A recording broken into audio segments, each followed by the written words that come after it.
peatland is a type of wetland ecosystems marked by a mass of organic matter called peat from dead and decaying plants submerged in water. Unlike in other ecosystems, the dead plants in peatlands do not decompose rapidly because of waterlogged conditions.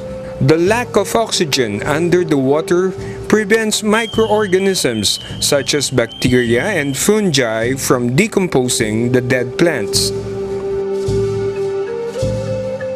Importance of peatlands. Biodiversity.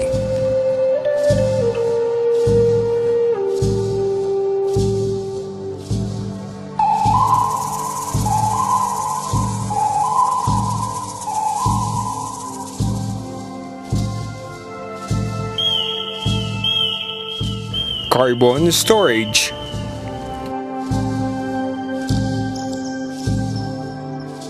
Water regulation.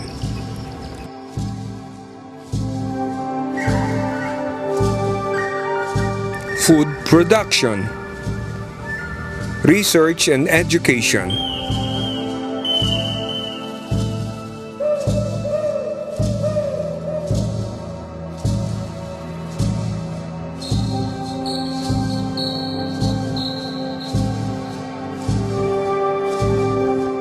In the Philippines, the study of peatlands only began 5 years ago.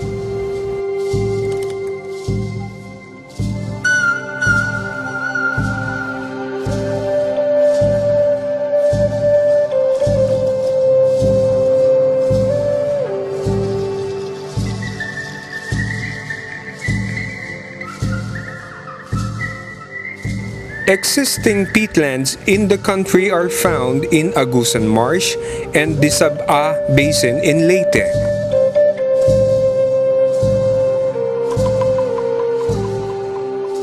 Located in Agusan Marsh, the Kaimpugan Peatland, or Wonderland to the locals, is the largest yet identified in the country today.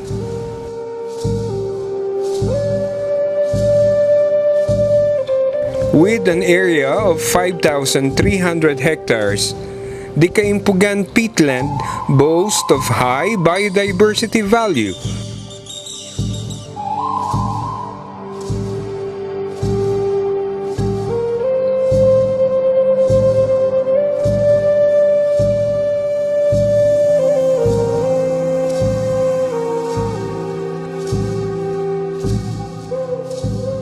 As shown in the initial survey conducted by the Conservation International Philippines and the late botanist Leonardo Co.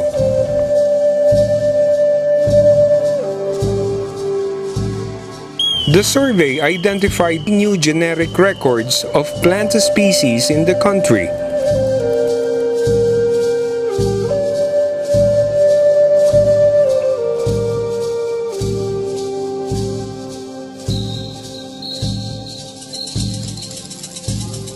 Another unique attraction of the Kaimpugan Peatland is the stunted forest nestled at the center of the dome.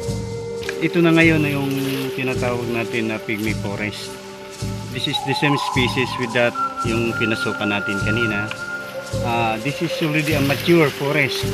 Experts believed that the local community's religious way of life explains the resiliency of the peat forest in the face of the changes surrounding it.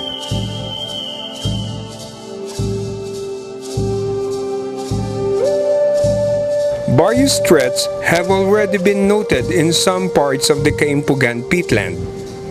Yung isang nakita naming threats dito sa Kaimpugan, yung conversion to agricultural land, which is hindi talaga po pwede agriculture sa palayan mismo, ano? Meron ditong namumutol ng kahoy, saka ginagawang palayan. After all, inaabandon na din dahil talagang hindi fertile yung soil, very acidic yung soil. Hindi nagpaproduce ng good yield yung area na to. Conversion of portion of peatland to agricultural uses. Forest degradation. Expansion of oil palm plantation in the periphery of the Kaimpugan peatland. Presence of claimants in areas released as alienable and disposable within the Kaimpugan peatland.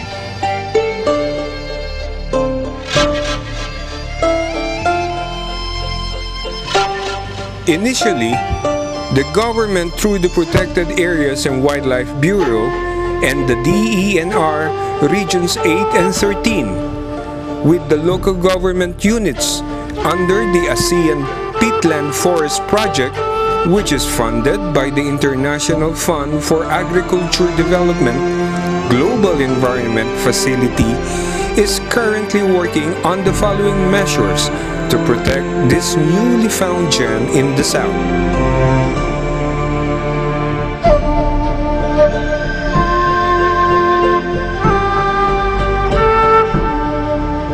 Push for the reclassification of Kaimpugan peatland to protected area status.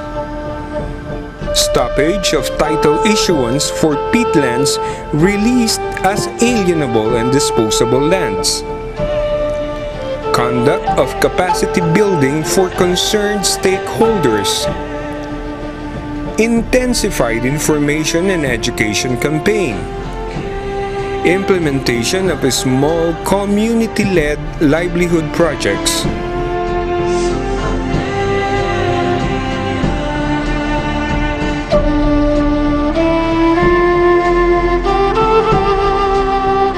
Moreover, plan to rehabilitate the open denuded area abandoned by farmer beneficiaries is underway.